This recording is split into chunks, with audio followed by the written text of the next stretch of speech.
He's kind of the forerunner for the outgoing NBA celebrity superstar, right? Someone who crosses over from the world of sports to popular culture.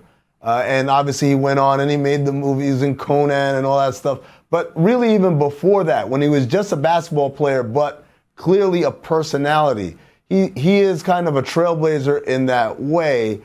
I'm curious what you guys found as far as surprising examples of that, particularly given the time period. I think he's more than the forerunner. I think he's the progenitor of all of this stuff. I mean, the goal in part was to reveal at every moment of this piece something new about Wilt that you didn't know, or something that you thought you knew.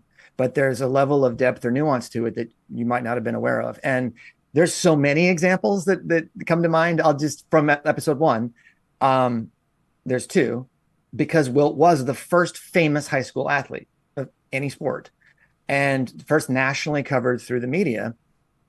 He was interviewed in his home when he was being recruited by colleges. And there's a moment in the piece where he's answering the question from the interviewer about, where have you gotten, letters from? This is 1954. Right. And he says, well, I've got them from all over. I mean, the East, the Northeast, the West, the South. And there's this moment, this beat, and the interviewer goes, the South?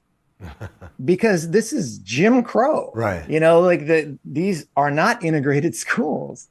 And the fact that Wilt was so great and so famous that he essentially challenged and broke the racism of segregation in the South in schools, where they had to choose between their racism and their desire not to give an opportunity like this to a black player, and their greed, because have you seen the guy dunk? Like, he sells a lot of tickets, where it's like, greed wins, and he had power, and he was the first one to realize how much power he had and that talent gives you.